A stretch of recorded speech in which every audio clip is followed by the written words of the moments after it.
እያንዳንዱ ስማኝ አንተ ያሳለፍኩን እያንዳንዱን ህመም አሳልፌያለሁ። ሁሉንም ህመም አሳልፌያለሁ።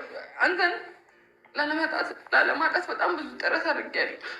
የሰው ልጅ ኑሮ በተለያየ አቅጣጫ ይወስደዋል። ህይወት ለማሸነፍ ሲባል ብዙ ውጣ ውረዶችን ይሆናል። እንደምታዩት ደግሞ እኔ እንግዲህ ሄሉና ናቲን እስከማውቀው ድረስ እስከማውቃት እስካያቸው ድረስ ደግሞ እንግዲህ እሷና እሱ አብሮ ለመሄድ የነበራቸው ብዙ ውጣ ውረድ ነበር። ያው አልፈቀደውም ፈጣሪ፣ እሱ ቀድሞ ሄደ። ያለው ነገሮች ያው ሰው ልጅ እግር ይሄዳል እንጂ ልብ አይሄድም ይባላል እና ልብ ደግሞ አብሮ ከሆነ ደግሞ አብሮ መዝለቅ፣ አብሮ መሆን፣ አብሮ መዋደድ፣ አብሮ መፋቀር፣ ብዙ ነገሮች ማሳለፍ አለ። ያው ምንድን ነው ስልክ አለመደወል ይሄ መጥፋቱ ያለው ነገር እንግዲህ ከ2 ዓመት በኋላ መገናኘታቸው በጣም ትልቅ ሰርፕራይዝ ነው። ምክንያቱም እቺን ቀን ጠብቆ መጥቶ እሷም ስላስደስታትም ደስ ብሎኛል። በቃ እውነት እግዚአብሔር እጣ ፈንታ ካላችሁ እንደዚህ ትገናኛላችሁ ማለት ነው እና የሄሉና የናቲ ፍቅር መቼም አይለያይም። ሌላው ዝባዝንኪ ነው። በቃ ሌላው ዝባዝንኪ ነው።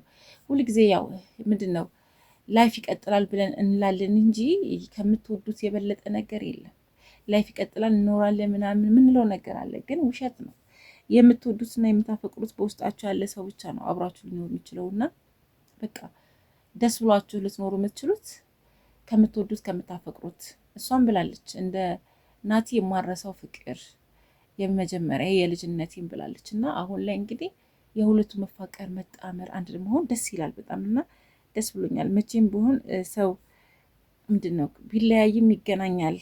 አይሙት እንትን ሰው ያልሞተ ሰው ይገናኛል ይባላል አይደል? ይኸው በቃ እግዚአብሔር ብሎ ደግሞ እችን ቀን ፈቅዶ ተገናኝተዋል። እሷም እስክትደነግጥ ራሷን እስክትስት ድረስ ደርሳለች እህቴ እና እንኳን ደስ ያለች ነው ማለት የምችለው።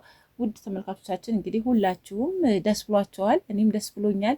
እውነት ጠፍታ ባለችበት በቃ ታማ እንደዚህ ምክንያቱም ደም ማነስ አለባት እንግዲህ ያው ጠፍታ ነው የነበረችው።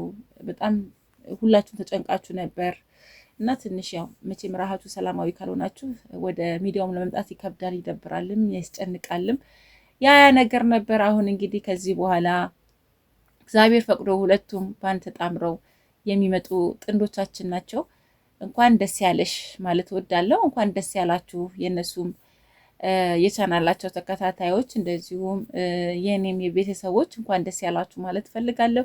በጣም በጣም ደስ ብሎኛል። ከዚህ በኋላ እንግዲህ ያው እመጣለሁ፣ መፈትፈቴን አልተውም። ሁለቱ በመገናኘታቸው በጣም ደስ ብሎኛል።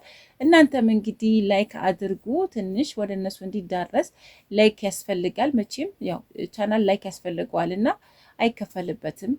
ያው ከምንም ከኪሳችሁም ተውጡት ነገር የለም። ላይክ አድርጉ። በቅንነት እወዳቸዋለሁ።